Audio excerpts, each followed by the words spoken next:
We got a RFI from our PMC. Have you ever worked with a PMC before? No. Why would I Do you do know that? what a PM? Do you know what a PMC is? Project Project management company. man. Okay. Everything has to have an acronym. Jeez. Everything has to have an Seriously. acronym. Anyway, we Ridiculous. asked a question. I started digging, peeling away the Band-Aids to check to see this stuff, and I now regret every bit of that action. Is that why you started with such a heavy sigh? You're like, you just you have to get out from under the weight of what you've Exactly. just, I Exactly. I hesitate to say accomplished. I mean, it was a sense of accomplishment of determining that, oh my, something happened, and now I have to deal with the ramifications of my discovery.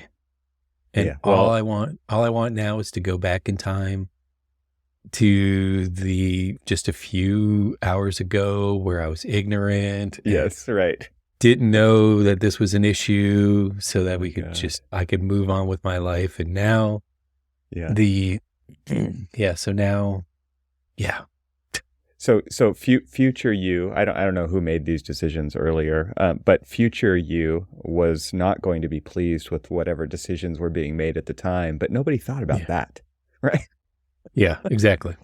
So, And we do that all the time in architecture, right? We compromise our future for the convenience of the now on projects, and it's so hard to because of deadlines, because of other incentives, because of inexperience, and there's a lot of reasons, right? And sometimes it is actually nobody's fault. It's like and then sometimes it absolutely is, and there's a whole spectrum in between that.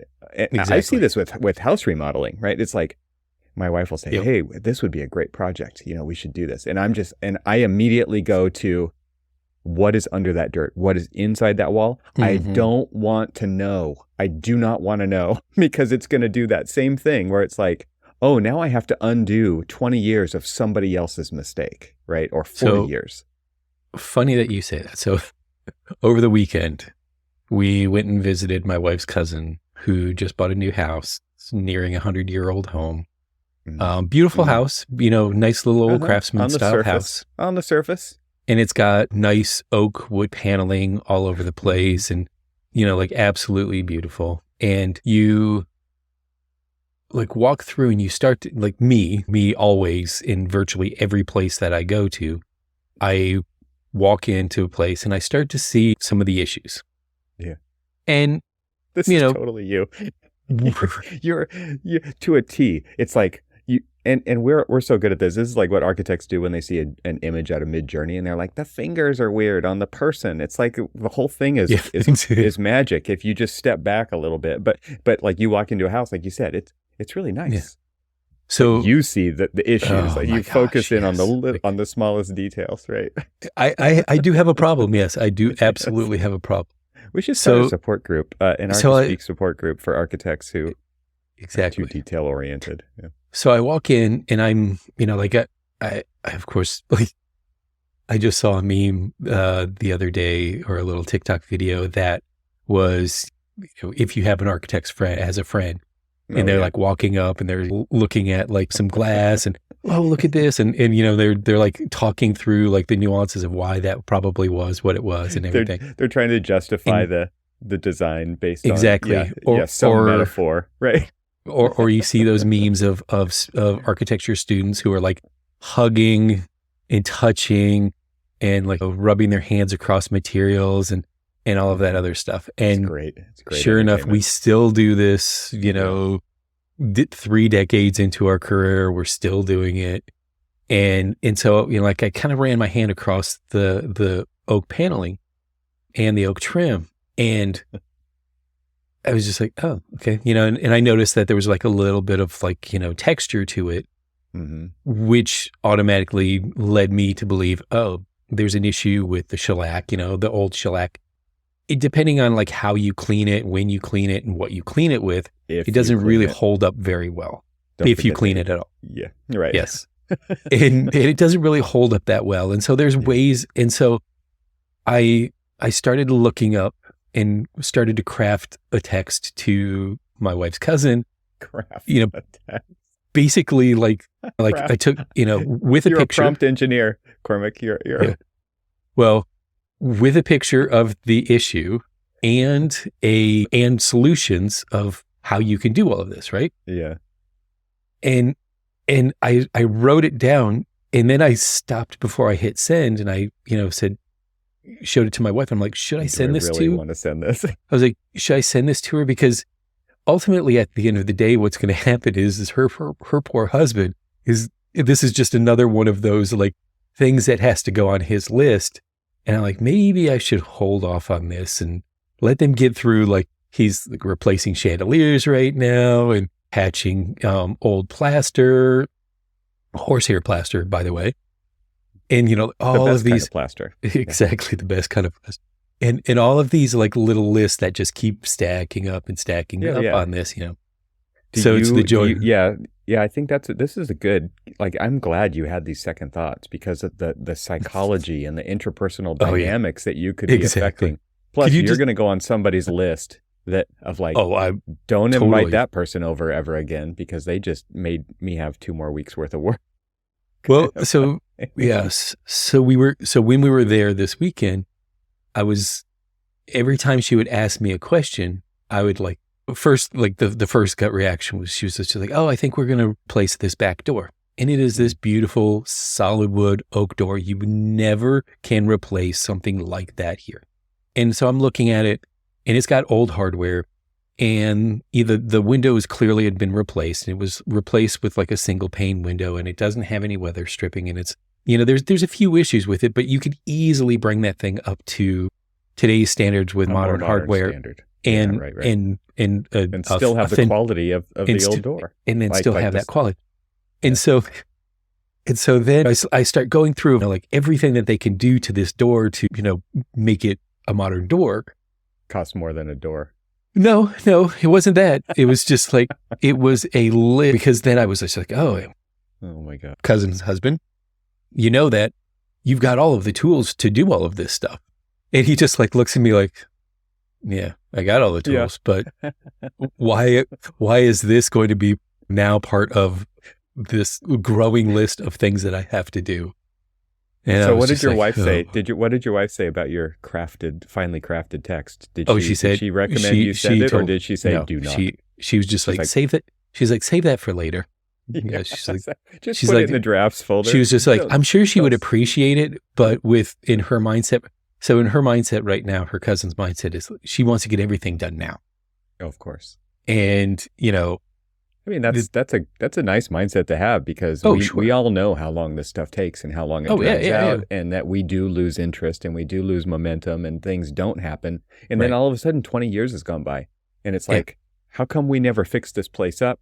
So I get it. Like, you have to kind of strike while the iron's hot. And at the same time, that is a never ending job, right? It's exactly. It just won't stop. Right. So. Exactly. So I basically, I copy or I selected all, cut it, moved it into the notes tab, and said, I'll save that for later. Right. Yeah. That's what you're drafting. I'll just go ahead and save that one for later. But it is a perfect project manager's RFI answer crafted response. So, it's got detailed instructions of how you would go about basically more or less rehydrating. It's like, you can do one of two things. You can either remove it, or you can, essentially rehydrate it. Not exactly the correct word for it, but take denatured alcohol and rub it on there and kind of like reactivate it. And then you can spread it back out and all of that other stuff and smooth it out. Or you can take labor intensive. All of it's labor intensive, but all of it really is a way to avoid having to basically sand it down and start over. Yeah. And so it's a lot less labor intensive. The modern answer to this conundrum is paint. Everybody just throws paint on stuff now, right? It's just cover it up. It looks new. This is the HGTV-ification of old quality things, is to cover them with paint, like old brick fireplaces, old cool old doors. It's like, just paint it. And from 30 feet away, with a video camera moving quickly through the scene, it looks amazing. Oh yeah. It looks like a fresh facelift of the whole place. But what you're talking about is like actually restoring the craft and the quality. Yeah.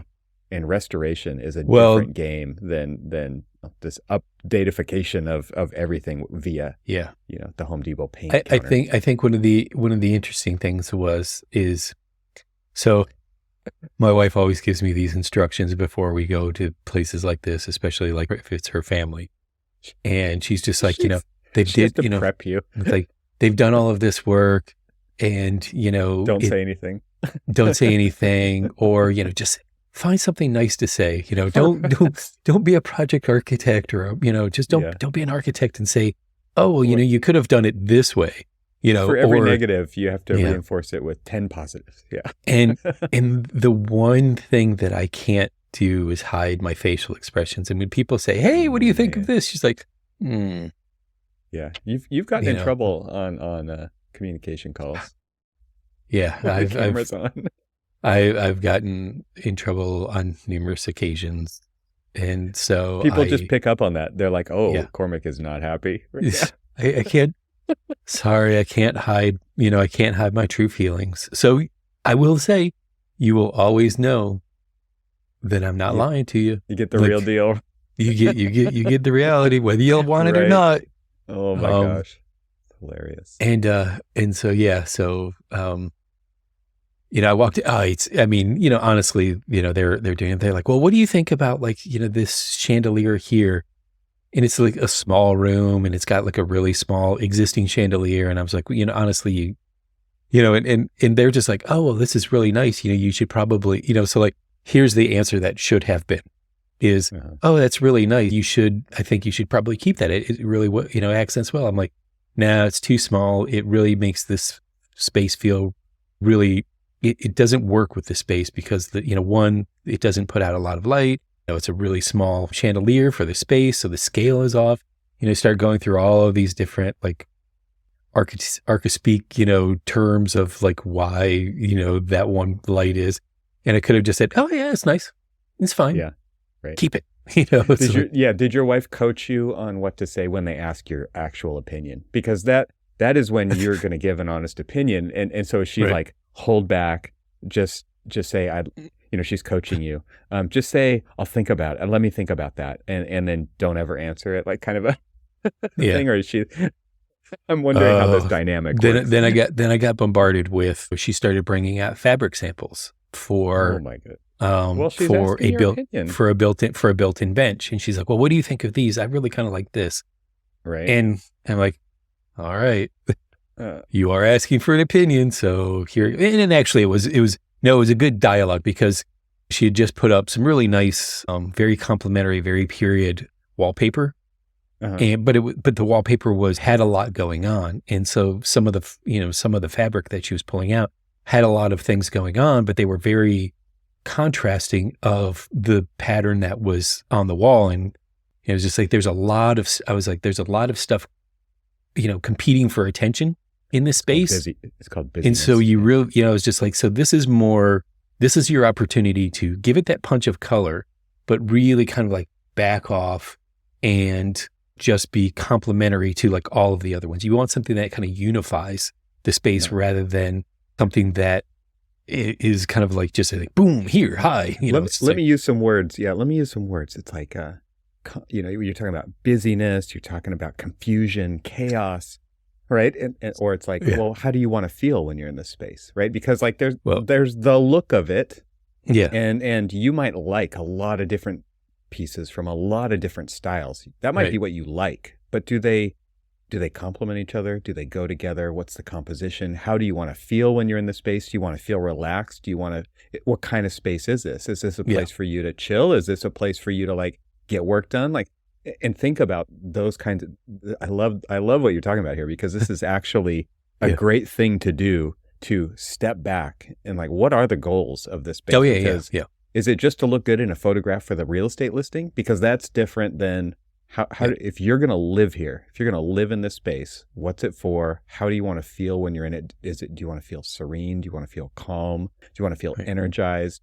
Like those are different qualities, right? And I don't think people really think about space like that because they're so used to just taking whatever they get, and not everybody has all the money at the same time to do all the things, right? And so it's like, let's state our goals and then we can work toward that. And to actually take people through that process is kind of a really cool place to operate from. I started pulling out all of the, Archispeak from my toolbox. So you brought your toolbox, your Archispeak toolbox with you. I brought my Archispeak toolbox. I carry it everywhere I go. Exactly. It's like the American Express card. It's always in your wallet. Yeah. Well, because that was the very thing as I started talking to her about, it's just like a lot of people look at most of their projects as a room by room, and in a lot of times they don't really talk about the unity between all of those spaces. And then I just started walking her through like the big vision and then all of like the supporting visions and, how to like really tie all of that stuff together and think about it as, a group project rather than an individual project kind of thing. It was just like all of these individual, exactly. It's like all of these individual pieces like work towards the whole. And it's like, but if you don't have a vision for the whole, then all of these are just going to be like, and it's like, oh, I can see that you did this one in February and I did this one in July and stuff. And they're like, exactly. It's like, based on the thermal comfort of a particular season, right. Not taking it all into account kind of a thing. Exactly. Right. So I was just like, I'm not getting paid for this. I'm not her architect. I am an architect who she asked an opinion, who as architects, I don't know if you know this, but architects have opinions. Everyone has a different one, actually. Exactly. And so I gave it to her. That's the title for the episode. Architects have opinions. There you go. Turns out. Turns out, surprisingly enough. No shortage of, actually. Exactly. Yeah. Exactly. So I was having this conversation with my son and my wife today. He's home from college, but then he decided to take a real quick road trip down and visit some of his buddies down in Ohio who they were still in school. And so, he drove down there to see them. And then he started sending me pictures from, he was like, oh, I saw this. And it was a Frank Lloyd Wright house that he had stumbled upon. We had stopped by there before the last time, like he and I were there together. And I driven past it. And he had driven past it again. He was just like, hey, Dad, check this out.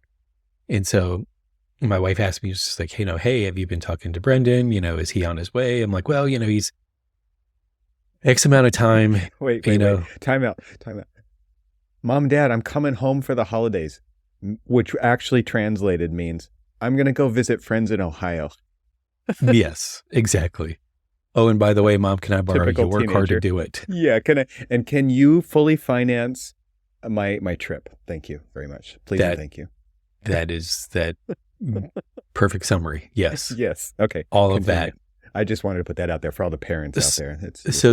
So I texted her back and I'm like, I think he's out sightseeing, and I spelled it SITE, seeing. Oh, look at you. And then I started thinking about it. It's like, what? I was just like, architecture's ruined me. Because it's like, when we visit a place, we go to the site, right? Yeah. SITE. Mm-hmm. And it was just like, so why isn't sightseeing? Because you were seeing it's just like, so it's either the act of seeing. First, folks. This is the beginning. This is where this all begins. Where everybody out there now has to use that word. Exactly. It's just like, I was like, I understand that it's the act of seeing, but seeing how you're seeing the site. Yeah, no, I get it, man. I'm on board. I'm glad that you're really, really like laying it out there to explain this to the audience because they're so dumb. But but isn't sightseeing redundant if you really think about it? Like sight, I see, and then seeing, I see. Like I see, and we're gonna go see. Yeah. So I like your adaptation of this It's word. like when people, We're taking it over. it's like when people Architects. use the non-word irregardless. It's like Yes. not regard. Right. You know, I'm confused. It's or very confusing. exactly. It was just like, so There's so some it's just people like, out there like, wait, what? I've been using that word all this time and it's not a word? Yeah. it's not a word. There are many. Just like across. You don't go across to anything. Yeah. It's just No, you don't. across. You just go across. Is that why I keep getting the red squigglies underneath that one every time? That's why you get it. Yes. Yeah. The spell check knows better than you do. It clearly does, yeah. Because it clearly, when I wrote down sightseeing as SITE seeing, that it was telling me that it was wrong. It did. But Okay, good. Weirdly, But if you keep using it enough, you'll update the dictionary and it won't correct weirdly you. enough, it did not suggest sightseeing as SIGHT seeing. Like, come on, like why? Like, you can't I'm even relying on you, spell check, to help me here. Autocorrect. I don't know what. Like Surrey's basically telling me, it's just like, I don't know what you're trying to say. Like, you're using two words and they don't like that. Exactly. I'm glad that you brought up the Archispeak again because recently my wife pulled this out and she's like, "Do you want this?" Glossary of architects and architecture. Ooh, it's the pocket handbook of Archispeak. This is like wallet size. You can always carry this with you. We don't know where it came from. We don't know why we have it.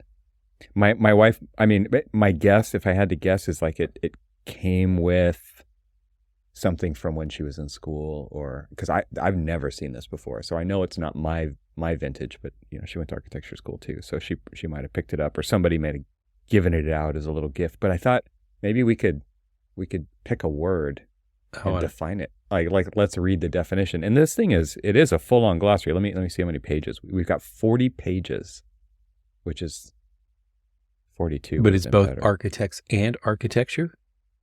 Yes. That seems awfully that seems awfully condensed for, there's what only we 40 do. pages here. Only 40 pages to define who and what we do. That's all you need. This is the Field Guide to Architecture. It's 40 pages. It is a 2-inch by maybe 3.5 inch, a little bit bigger than here's a business card for scale. So geez. It's about a 1/4 inch bigger than a business card on all sides. And it's just a center stapled, cheap little book, but great. So if you were to pick an architectural word, it's got all of them. It's 40 pages, so they're all in here, right? Guaranteed. Throw out a word. Let's see if it's in here. Juxtaposition. Our favorite. I knew that one was coming. Jeez, you are. Okay, so let me see. A, B, C, D, E. There's no index here. It's only 40 pages. Let's see. J. I don't see any J's. Nope. Nothing in the J. Because apparently it's not a word yet. That doesn't have enough usage to qualify to make it into this book, I guess. Really? Which is weird because we hear it all the time. I was going to say every single architect says it whenever they can. As often as possible. Yeah.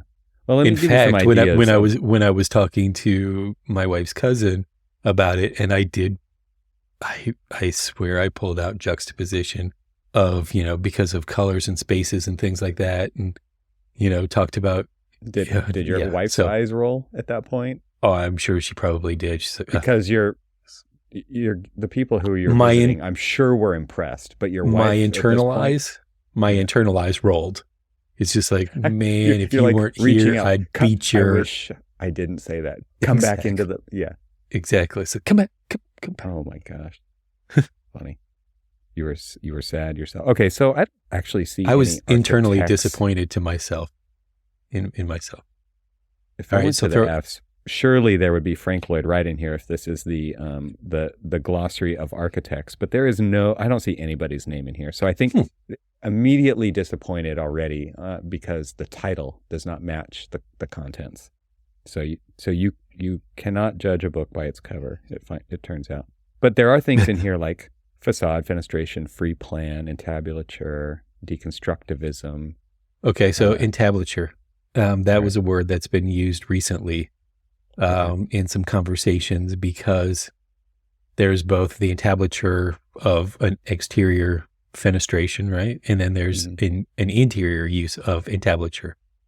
You would think that because they're sort of two different terms, if you read it. So I don't know, like, does it pull up entablature in your little glossary here? I'm pulling it up. I got it. I'm ready. You Okay, want me to read so it now? Well, please. I was thinking you were going to say that, we're talking about entablature recently because we were talking about the sphere, right? So obviously, Oh, well, yeah. yeah.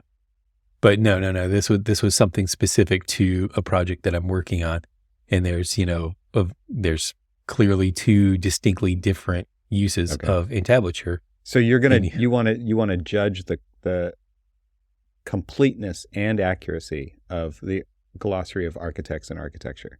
That's what yes, you're going for here. Okay, I, ready? I Entablature. I think I said I can't remember what I said. I think I said it incorrectly for the first time.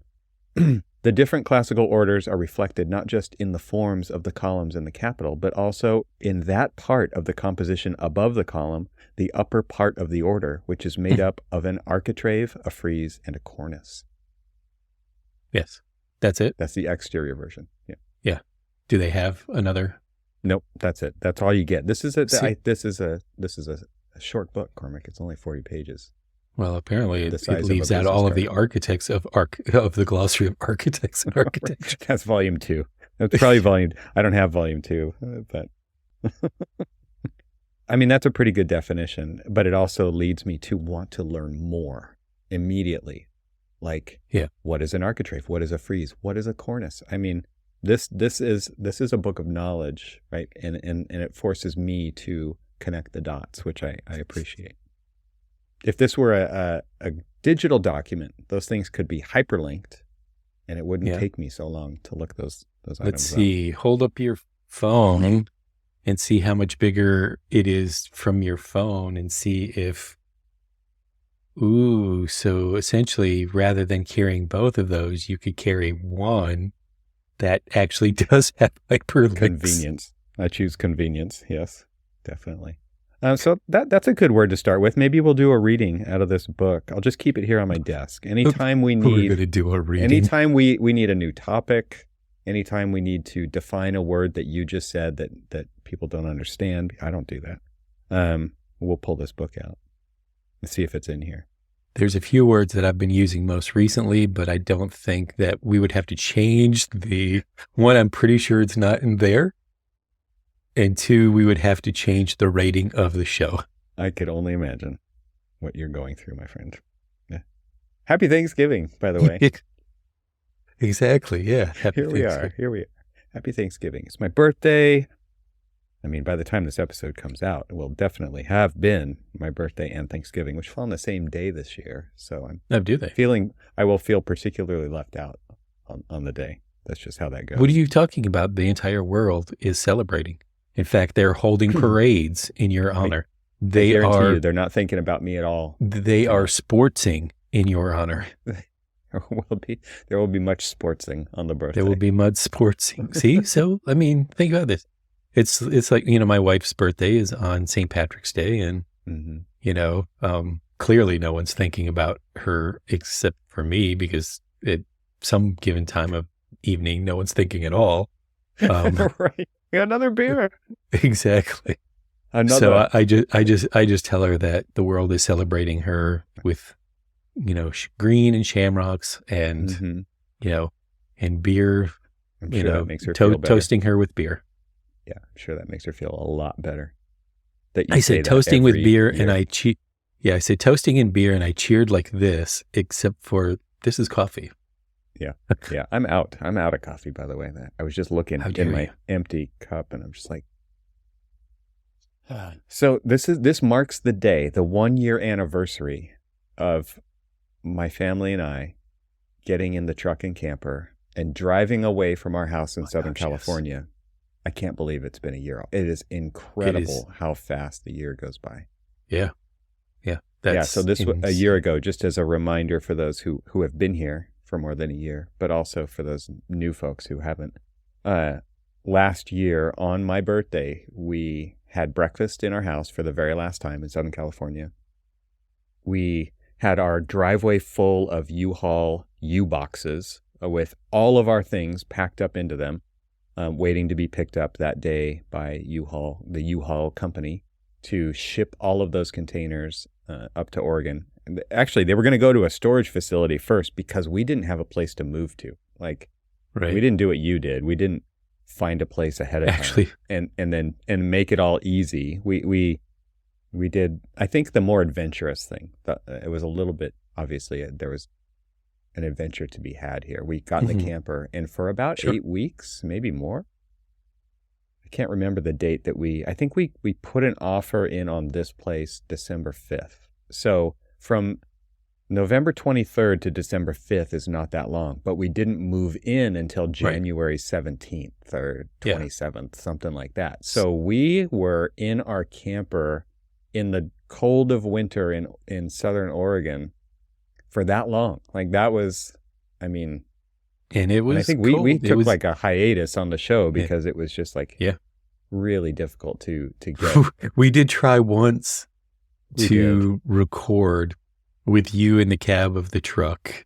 Right. You know, I think it was that's called a sound booth. Yeah. I think it was more a ploy for you just to go and get warm than anything No, the camper else. was way warmer because when I was recording, it was so cold out and I couldn't have like the truck running. I wasn't going to just sit there with the truck running the whole time. So I literally had my puffy jacket on and a beanie, and I had my laptop in the seat next to me, plugged into like a battery station so that it would stay charged.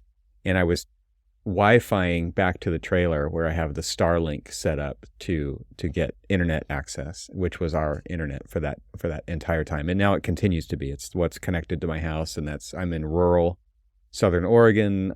There's no internet service here other than satellite internet service. So it's actually worked out. But that was I just told this story when I was at Autodesk University and to somebody, and they were like, "You did what? That sounds amazing." And like, I think that's the general sense, is that it sounds amazing. But you try living in a small trailer with 2 other people for that long, doing homeschool and work and all those things. And like, it's fun in the beginning, like a camping trip. And then it's just like cabin fever, kind of a too close. Well, but think about this, that at the end of the day, now a year later, this is a story to be told. Oh yeah. Right? Totally. Yeah. It is not, you know, like, yeah, there was a little bit of like misery. There was a little bit of discomfort. Oh, I would totally do it again though. Yeah, exactly. and it's interesting because, so like, I asked my son, I was like, are you going to be when you drive back, are you going to stop and go sightseeing? He's like, no, I'm just going to drive back. And it's like, where is that sense of adventure? I mean, you're out, you're all by yourself, you know, you got a car, you know, apparently we're paying for gas. So, you know, so you did agree, because you're like, apparently, I don't know, I guess it's just the default. But I mean, what would you have done in your, you know, if you were 20 years old, what would you do when you're 20 years old? I would totally like take advantage of that and, you know, like, hey, I'm going to go for go exploring and stuff. It's a different era. Now you punch the coordinates in, the address into where you want to go, and it takes you the fastest route there. And I feel like, I mean, this really gets to the idea of, I mean, you've watched these, the motorcycle, you know, what were those called? Like with Ewan McGregor and. Oh yeah. So it was, The Long Way Up. Yes. The Long Way Around, The Long Way Down. Right. All fantastic episodes. So highly recommend that to everyone. Kind of inspired by Zen and the Art of Motorcycle Maintenance, right? Which was like one of the ideas in that book was that we don't take the highway, right? We take the back roads, we take the side roads, we take the scenic byways so that we see things along the way. And I know we've talked about this before on the show, but I agree with you. But I do think that was kind of a different, this is an era of, you're thinking nostalgically right now. I don't think society is really built like that anymore because we don't use paper maps. We don't look at like what the possibilities are. We, as just generalizing here, because I think to some extent, you and I do this, right? You took a cross-country road trip with your son to see sites. You didn't do it to get from one side to the other as quickly as possible. Exactly. Right? So that idea is, I think, not something that very many people appreciate, talk about, think about. I don't know. It's just not something that's in somebody's conscious as much as it maybe used to be, where, remember the old commercials? It was like, take a road trip, like see the sites, go to the national parks. And now it's like, go to the national park. It's not like what the journey is along the way. It's like, no, it's all destination based, and it's about efficiency. And there's so much focus on efficiency in today's world. Right. In architecture, we see it strongly, right? All of the tech is to make you more efficient, not necessarily be more creative or be more expressive, or some of it is, right? But this idea of efficiency and productivity and that's the new America, and it's not so much the exploration, the creation. It seems there's a lot less emphasis on that. Yeah, people don't appreciate the journey, and this is journey of projects. Journey. It's like, as you said, it's efficiency, expediency, immediacy. Like, let's get this done. It's like, oh, I don't want to wait for instant gratification. Exactly. Yeah. It's like, I want to see this thing, but I want to be there now so that I can get back home, and say, yeah, I've seen it. Check. I've experienced that, and now move on. I got my selfie there. Exactly. Exactly.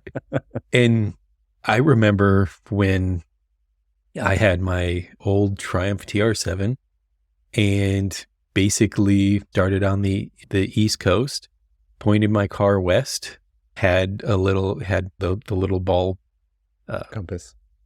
Thank you very much for floaty thing with the floaty thing with the letters on it. Exactly, floaty thing that's and basically just pointed my car. Yeah, I had paper maps. I had that wonderful big book from AAA that had every state, and then had like the blow ups, so like Little Rock and things like that.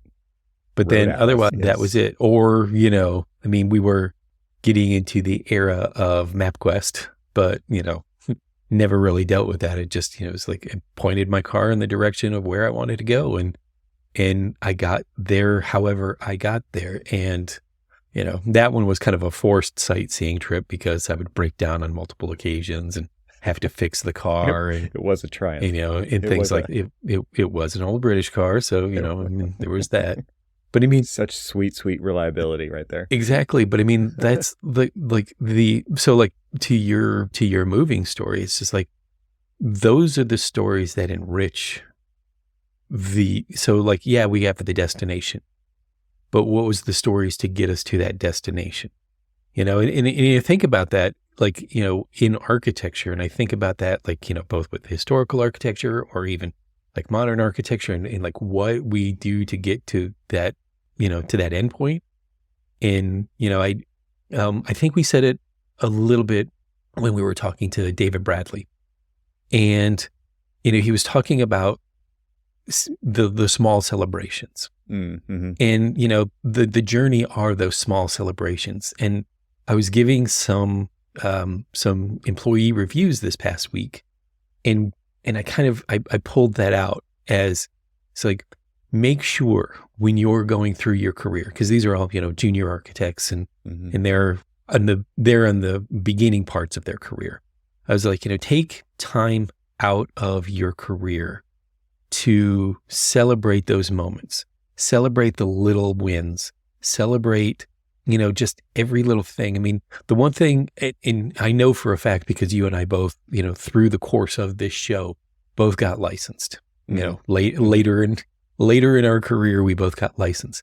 I don't remember you and I, other than just like, yay, you did it kind of thing, stopping to celebrate just a massive milestone. We never bothered. We just said, okay, all right, we're licensed, on to the next task.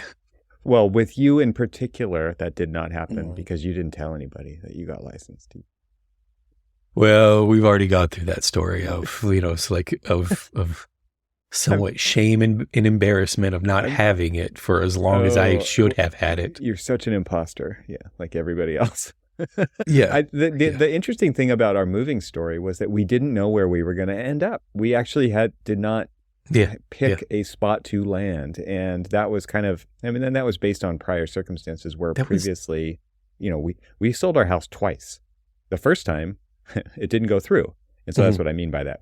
We had to relist it and sell it again, and because it didn't go through the first time, You we lost ended up having to the entire deal fell through. We had a deposit down. We had a place in Washington that we were aiming to get to, and we had decided, and that fell through.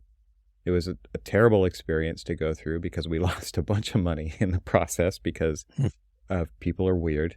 And then we decided, like, we're not doing that again. And so this right. time we were like, let's sell the house again, which happened very quickly.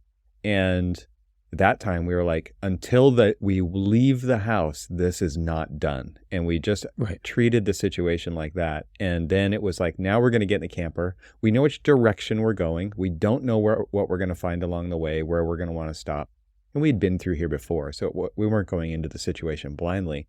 But the idea was like, let's actually just take our time to figure this out, rather, because nowadays, like, thinking about this whole journey, the map, the all of the research that we do ahead of time, like, how many hours Yeah. when you were moving did you spend on Zillow and Redfin and just Google Earth and, like, Yeah. analyzing the hell out of these decisions, right? And they're big decisions, so they do require analysis.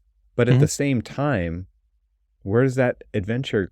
Like, what if you go see it with your own eyes? What if you go experience it yourself for a period of time? Like, we've talked about site visits, right? And Right. when an architect gets a new commission and they go, nowadays it's all done digitally. It's like, get out Yeah. the Google Earth, do the sun study based on the weather data, and it's all this stuff. It's like, what if you just went to the site? And we've talked about Jersey Devil before. Yeah.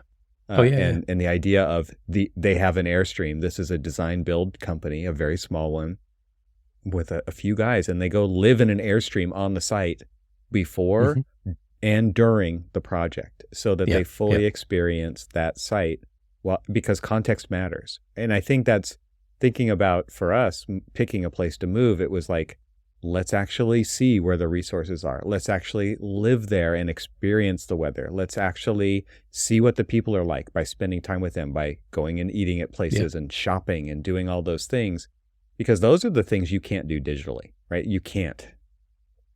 Yeah. And as you recall, I mean, and you get the constant texts of, like, my mileage milestones that I had barely. Cormac sends me pictures of his odometer, of his super high mileage, very newish vehicle. I am not even at 2 years right now, and I'm closing in on 66,000 miles.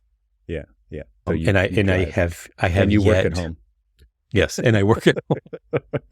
But yeah, I think by the time we ended up moving here, I was already out of the initial, like, early 30,000, 3 years, 36,000 mile warranty was already, come and gone by the time that because you were right. I mean, one of the things that we did do, we actually drove a lot back and forth from DC to Detroit, looking at these homes, because one, we're moving, 9 hours away from where we're 9 miles, 9 hours away from where exactly, from where we were for the past 14 years. And so we wanted to see if this was the right fit, where wanted to be closer to family, sure, but we also wanted to be exactly that, experience the place, experience what we're getting ourselves into, to make sure that this was the right place. And it wasn't as true, kind of like hitching up the covered wagon like you guys were, and doing, hopping on the old Oregon Trail.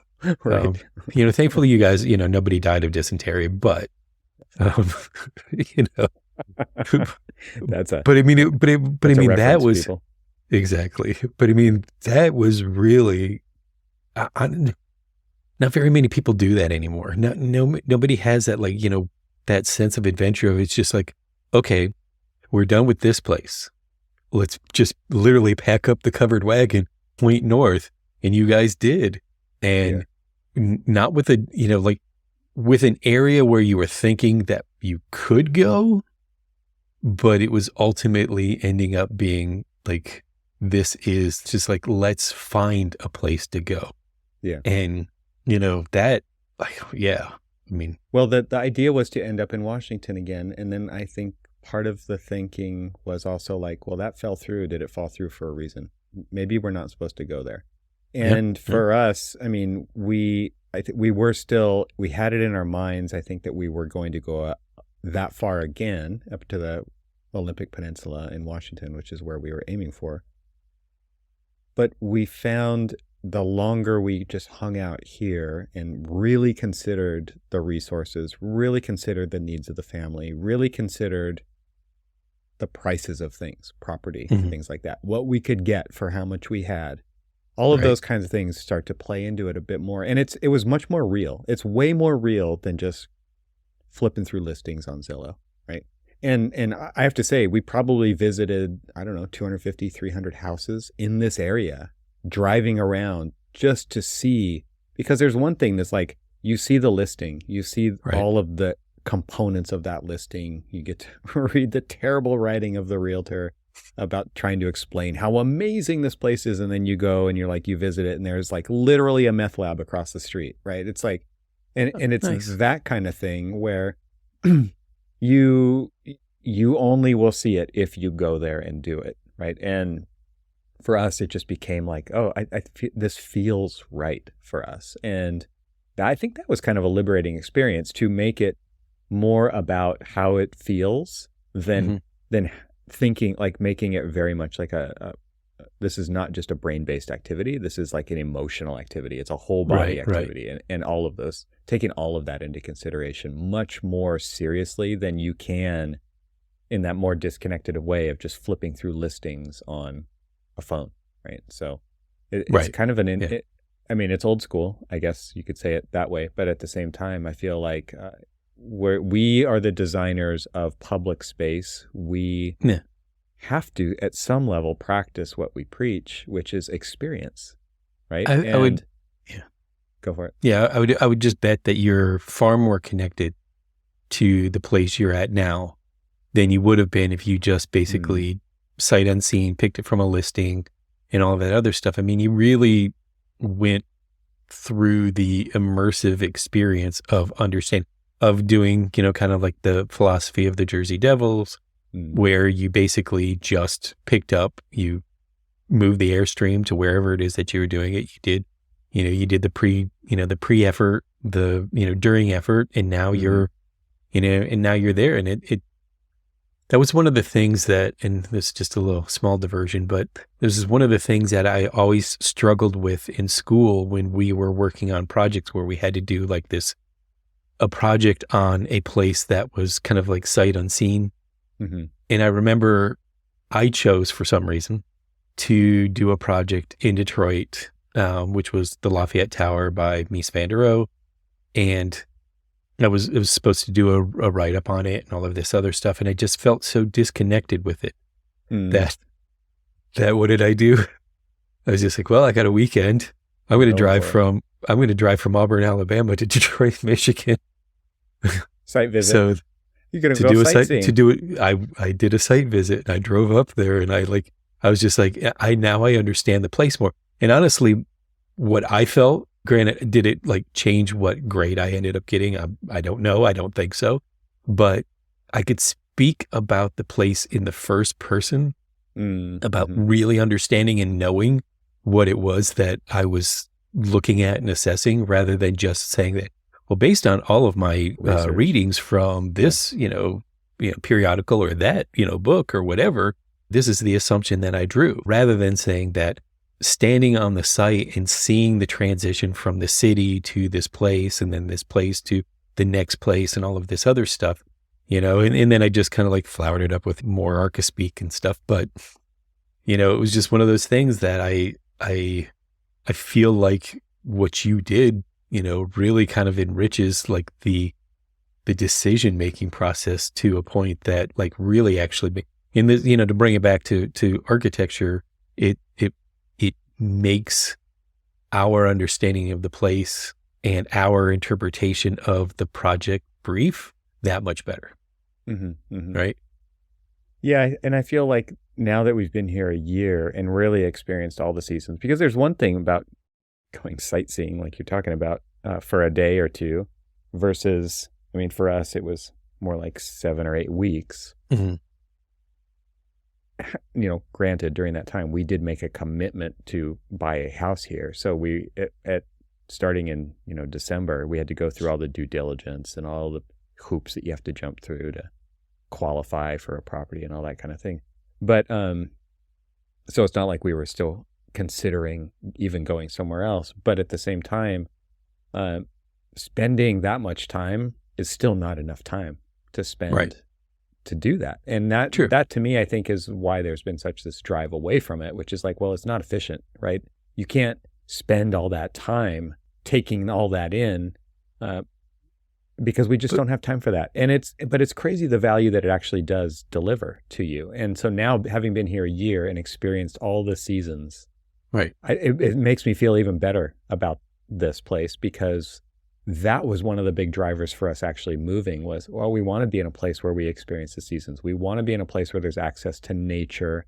And I mean, all of those things it's like that intuition that we had of why we wanted to go somewhere very different has really played out over this year and reinforced that, we should trust those intuitions. And through that adventure that we did, that kind of unlocked that for us. Yeah. I mean, think about this, like now being able to kind of like experience like all of these seasons.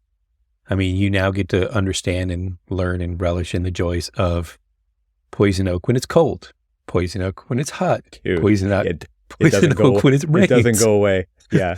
I actually had it last week for the 10th time. So I think for the 10th time. Gotten it once a month. Yeah. Once a month, every month. Yeah. Yes. Those are his seasons. What is the temperature like when I get poison oak? It's just learning what poison oak looks like in every season, because right now you just can't tell. It's just a stick. Oh, don't touch any sticks. No stick season. Don't touch a stick season. Yeah.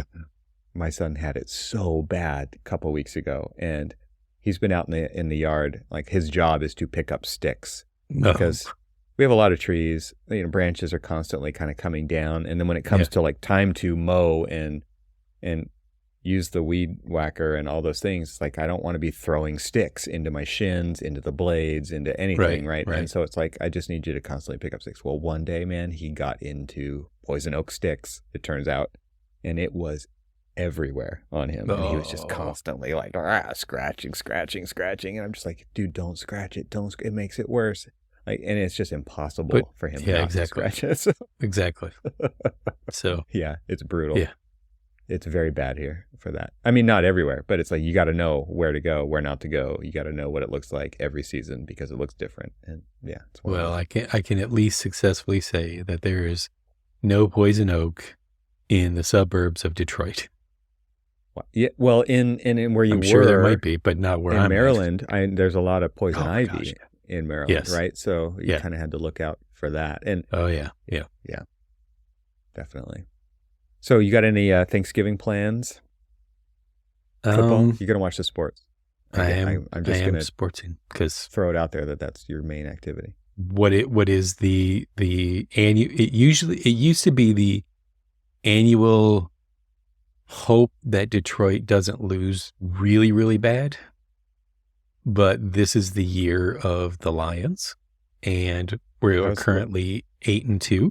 I was going to ask what the record was because we are 8-2. We are. It sounds like a pretty good record. We are the second best record in football and in the footballs. Who has the best? The Philadelphia Eagles. This is sports talk. This is the sports talk segment, right? And we're Cormac Schools, Evan, on sports.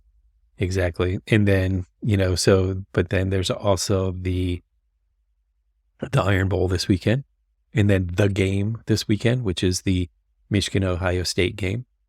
And then there's Oh, also college the football. last race of the Formula One season, which, you know, Ooh. which is going to be great. Except for then I'll have to go a couple of months without having Formula One. Where's the last race? Abu Dhabi.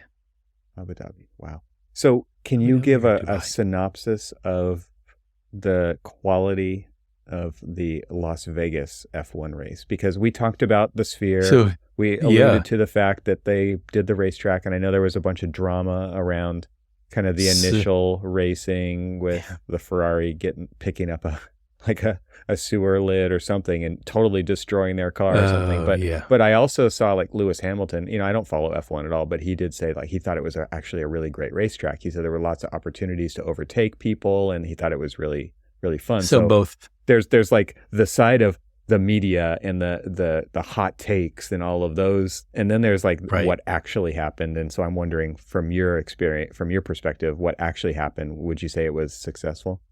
So you're treading into waters where I start to geek out. So disclaimer there for anybody Second who hour. says, This "All is right, where the click, we're second done." hour of the podcast begins.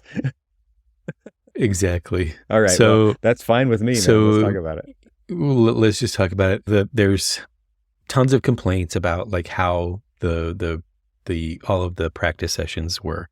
Normally, these are race weekends where there's other races that are happening at the same time, like Formula 3, Formula 2, and other races and stuff. I didn't even know there were other formulas.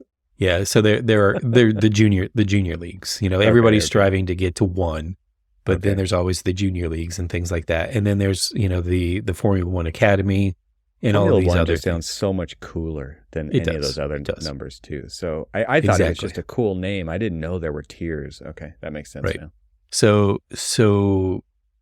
it didn't have. So there's what's called rubbering in, which means that like there's more and more grip being applied to the streets, and everybody's complaining about it was late at night and it's going to be too cold, and it was the desert, and anybody who knows the desert knows it doesn't really hold heat very well, and of course in the winter in November. No, and the temperature swing is enormous in the desert. Oh, it absolutely was. I mean, people were like, it's just like they were racing the week prior in Brazil, and then before that it was in Mexico City, and there was how did they get those cars from to these different? Let's not even start talking about the carbon footprint of Formula One. Well, I'm just logistically in a normal season, because it is absolutely logistics. insane. It's got to be insane. Oh no, they like, if you think about it, like Formula One is in a way it's kind of like the poster child for like efficient shipping. And how do you modularize your entire setup internationally? Yes. And then move internationally, like they had to go from Las Vegas, Nevada, USA to the Middle East and have it all set up and ready to go to race and all of that other stuff within a week. Luckily the track isn't moving, right? But exactly. It's just the things that it's just the cars and the pit stops and all the supplies and the mechanics and all that kind of stuff. But the setup for the track takes very so long time. Logistically, because a lot of people were complaining about it being a road course and all of these other things. Isn't that what a Grand Prix is supposed to be? It is, but people have lost sight because now they have got dedicated tracks, and and so what to expect and all of this. My other only stuff. experience here is the Long Beach Grand Prix, right? Which has always been like this Southern California installation of this. Yeah, it was every year, and it's on the road. It just goes through Long Beach. Yeah, I mean, I look at it this way. I mean, everybody, like a lot of people were complaining about all of the challenges and stuff, and like the inconsistency. I was just like, you mean like a daily drive? Like, No, I was going to say like every architecture project, like that's all it is overcoming these challenges all the time. I was like, how about this? Why don't you throw in a couple of soccer moms in some SUVs in front of them, and like them having to traverse around that, or how about some sightseers who are like, make it, you want to show on the strip. Do you want to show that these people are the best drivers in the world? Put them in put them on I-94 cutting through the middle of Detroit and see if they can traverse that. Oh yeah. You know? No, they're totally Princess and the Pea kind of people, right? They expect perfection. They expect perfection of themselves and their own performance, but also of every other aspect of the sport. Yes. Because it's so high dollar. It is so, performance machines. It's incredible. And it's funny, like these people are big babies, man. Like they complain about any little thing, right? Yeah. And so that was all they were having, is they were having lots and lots of complaints. I mean, the current world champion, he was complaining that this is just a horrible track and everything else. He's just giving himself excuses to lose, right? Like, this is why he wins, and he won his, 18th, record 18th race of the 23 race season, and locked up the number 1 and number 2 in the drivers' championship and stuff. And so for that team, and, everything went well for them. And honestly, after everything was said and done, almost everybody who is hypercritical about Las Vegas basically ate their words, because it was actually, race-wise, it was actually one of the best races of not only this year, but I would probably venture to say, for the past at least 5 years. Do you think that has something to do with it being a completely fresh experience for them? Like that, it's never been there before. It's a new track. There's so many new options. They have to deal with temperature, climate, all those things, and it's all of those. Yeah, that actually made it interesting, right? It wasn't like honestly, they're so used to that course that they know it like the back of their hand. Like this is a new thing. There was multiple lead changes. There were multiple passes and things like that. There was lots of overtakes. There were things that, normally don't happen in a race. It's like, once the person, is in first place, which, this year's been Max Verstappen, and he's in first place, he just like sets cruise control and just goes, because autopilot. Yeah. And that's it. And this one was a true, honest to goodness race. Like people raced. And the thing about it was, I really feel like the star of the show was the city. It was such an amazing, like all of the shots, the commentary, everything they were talking about the race. They were talking about the city. They were talking about the Sphere. The Sphere played a huge role in all of this, because super way to leverage that property in this, because free advertisement. Oh my Lord. Yeah. Well, yeah, for the Sphere, but the idea that the way they were able to use it as a tool for this race, which is not the purpose of the Sphere, right? The Sphere is what goes on the inside, but they leveraged the crap out of that project to make this an even better experience, right? Because helicopter shots, like from what I heard, I haven't watched, it's like it was the star of the show, because it was. I heard they had a countdown clock on the very top of the dome for that you could only see from the helicopter, but it just made it super cool for the fans to watch. And whoever applause to whoever was running the graphics of that whole thing. That's incredible. When there was like a lead change or something like that, they would like flash up graphics of like the person, Max Verstappen in first, Charles Leclerc in first place, those kind of things. And then they would like show the face and stuff. And then every so often you'd have like the little emoji, come on, and like, the eyes would like, the eyes would like, move with it and stuff. And then if there was like a yellow flag, the whole Sphere would light up yellow, which by the way, in my opinion, for just, like a lot of racers, they're just like, I didn't know there was a yellow flag, that's why I didn't slow down. And there's no excuse for them. It's because like this big, massive globe, glowing yellow. There was no way for them to get away from it. I actually heard there was a lot of discussion by the graphics team and F1 that there were certain colors in what they were showing on the Sphere that they had to stay away from. Yes. Because they didn't want the drivers to be distracted. That there was a problem or that there was an issue when there wasn't one, right? And so exactly. But then like I guess what I also yellow, heard and a couple of other there was ones. like green and blue and yellow. There were colors that they couldn't use, and then it was like, I guess what I heard was, and this is probably completely secondhand or worse, but like the drivers couldn't even really see the Sphere because I don't know. So it's interesting. I would, if anybody's interested in this, and we may just be talking about stuff that you've like tuned out on, but to go and look at it. See, one of the things that I really appreciate about Formula One is when they go to these places, there is a sense of like integration into architecture for a lot of these places, like the road courses and stuff in general. Like when they go to Baku, in Kazakhstan, or when they go to like Monaco, and it's like part of the whole scene. And you really get to actually, you're almost immersed into the architecture of things as much as you are the race. And then just the artistry and the engineering and everything that goes into the car. I mean, if this isn't one sport that isn't so closely related to how we do things in architecture, and it's not like a single person is that one and only person who can do all of this stuff, but it's the team, it's the engineers, it's the designers, it's, the clients, it's the financiers, it's all of that what you're stuff. saying is true, but I will also disagree and say money is no object here.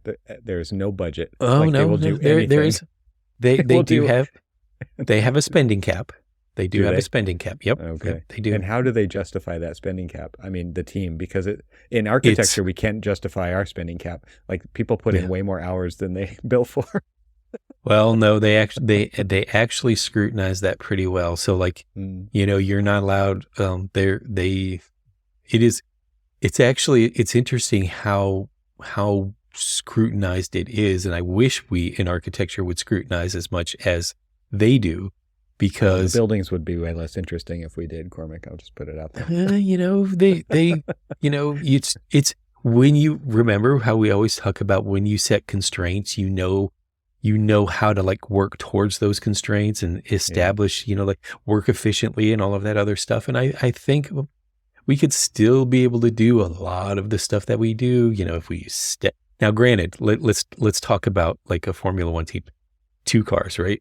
So think about this in parallel but think about this with architecture and in Formula One. It's just like, so they've got 2 cars that they field with 2 drivers. So they've got the support team for each of the drivers, the nutritionists, the people working on their health, and their trainers and all of these, their handlers, their marketing team per person and all that other stuff. So they've got those. Then they've got their engineering for each of the driver. Then they have, all of the people, like hundreds of people back in the factory actually working on making sure that car and all of the components and everything are, to spec and to budget and everything else and all of that other stuff. So basically, to be able to field a Formula One team and be able to achieve the high level of performance that they have, there's such a massive team. See where I'm kind of going with this? Like in architecture, if we could do that, think about what we could be able to produce if we had the budget to be able to develop a team of experts to do basically every nut and bolt of a building. Well, and because the business model of architecture is short staff a project and figure it out later, and cut every corner you can and do it for as few hours as possible, at least on paper. And like all of those things are working against what you just talked about. Exactly. And then that's the what difference I'm saying between building a high performance team and just building a status quo mediocre team to build something that's code minimum and the lowest bid. Then we'll take it. First, we'll design it with the least hours possible to code minimum, and we will low bid the project. That's how buildings. So they'll have. So in Formula One, though, they'll have, it's like, okay, here is the budget cap. Not every team can actually raise that money or have that capital to get to that budget cap. Can you give me an idea of the number you're talking about here? Do you know what it is?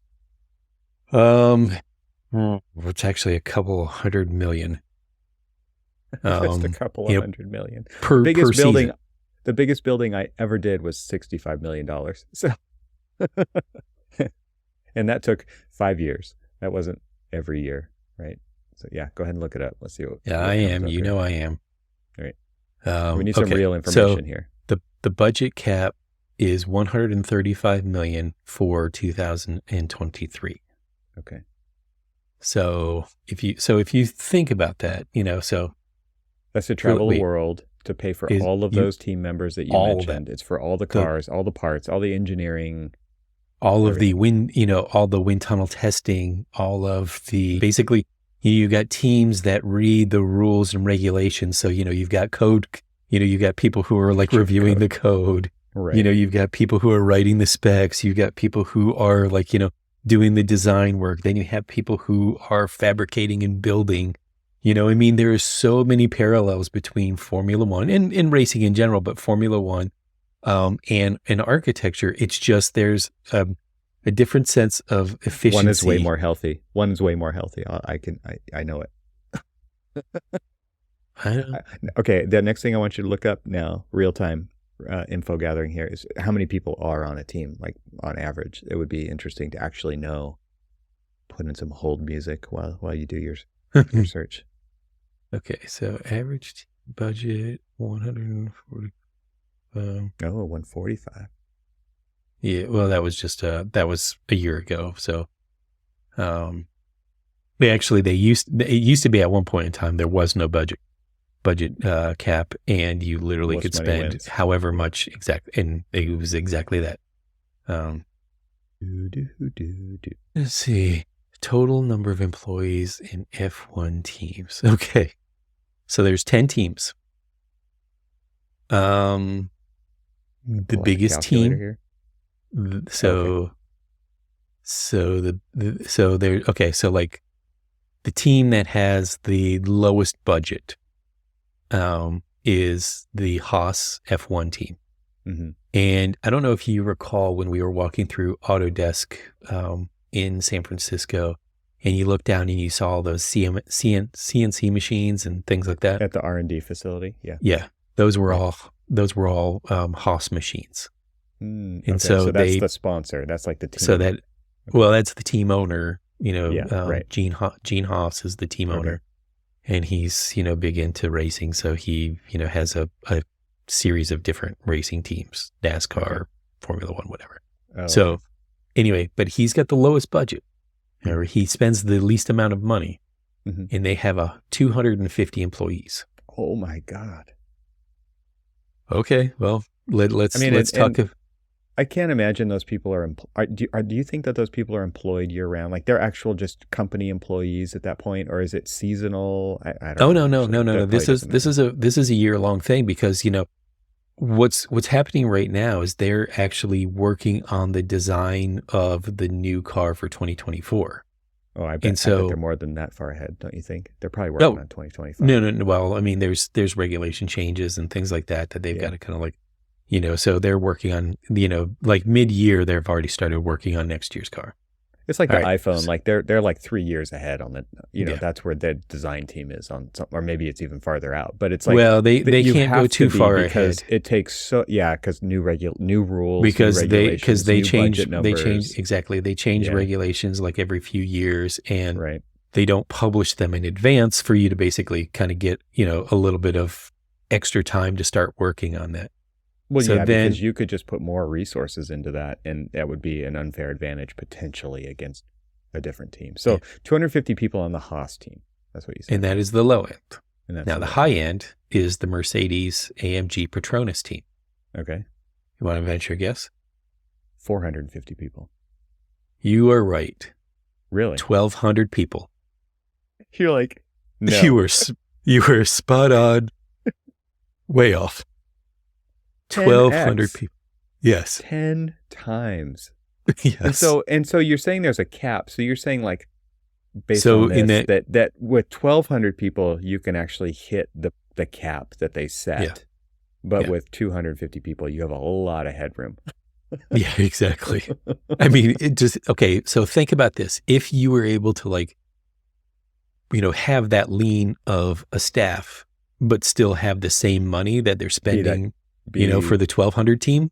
Ultra competitive, right? Oh yeah. You'd be able to field, Well, but this is what technology enables right here. I mean, this is like the premise of my other podcast, right? It's like you actually could achieve 10x your potential with tooling. right? Yes. Yeah. It's not just talent. Like talent matters. Don't get me wrong. Yeah. Talent Yeah. is Yeah. like Yeah. probably the most important thing.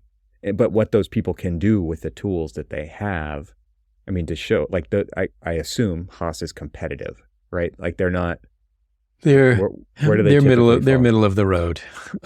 Usually, That's and how many teams are there? You said 10 teams. they're 10 teams.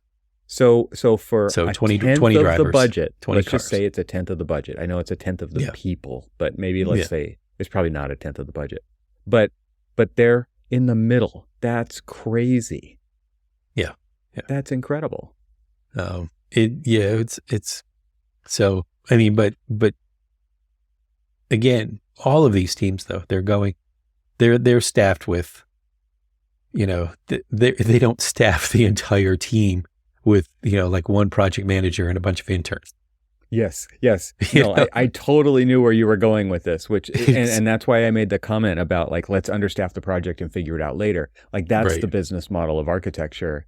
This is not that at all. F1 is not that. And what's interesting to me is like all these, BD plus C giants reports comes out, right? Firm giants. And then they rank firms based on revenue and all these things, and they design and sustainability and different market segments, like best healthcare design firm, best whatever. And it's like, we made it. We're in the top 500. We're in the ENR 300, and we're like 167th.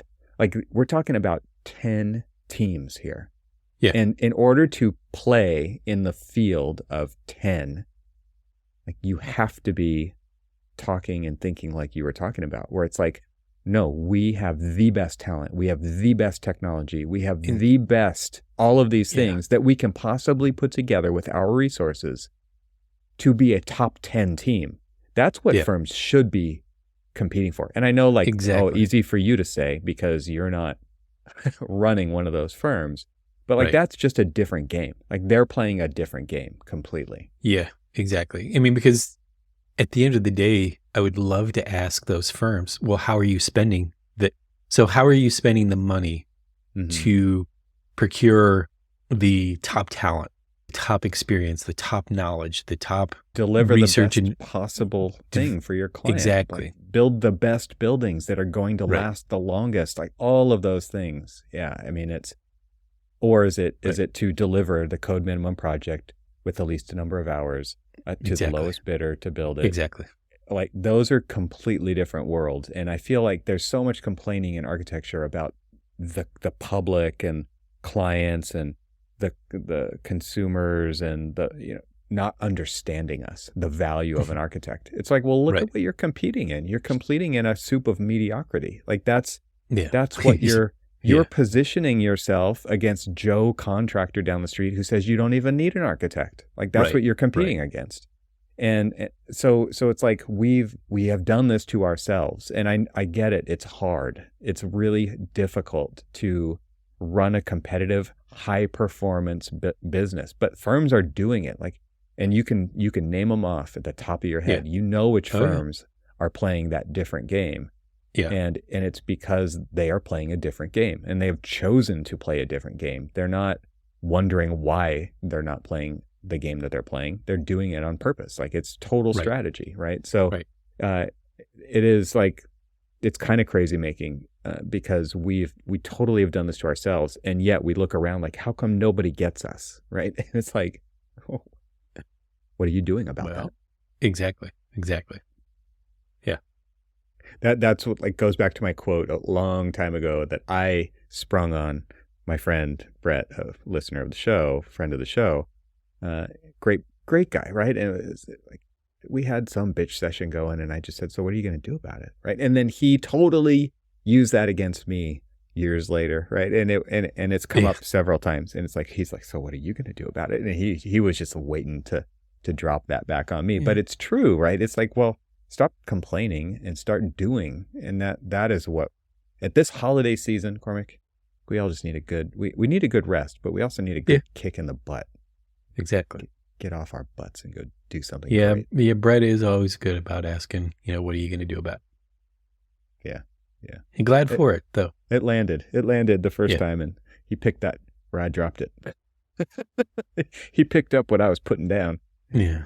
Brought it Well, back. I will say that I'm actually very proud of us to be able to talk a little non-architecture, but totally wrap it into Bring it back. bring it back into architecture. That's what we do here. Yeah. Yeah. Well, happy holidays, my friend. And I'm You not too. saying we're not going to post any episodes, but we might post less episodes. We might actually take a little bit of a rest here. But I'm dare you. feeling invigorated. Like I've never felt better about what we're doing here, and we Oh, do yeah, have yeah. some big ideas. We just need to get off our butts and execute. So I guess that was a pep talk. So for what are you going to us. do about it? Yeah, what are you going to do about it, Corey? Anyway, Well, hopefully everybody will see what we're going to do about it. that's right. Yeah. A little foreshadowing in there with the word. There you go. It all goes back to sightseeing, doesn't it? Hey, look to see if foreshadowing is in that No, your no, handbook. that's not Archispeak.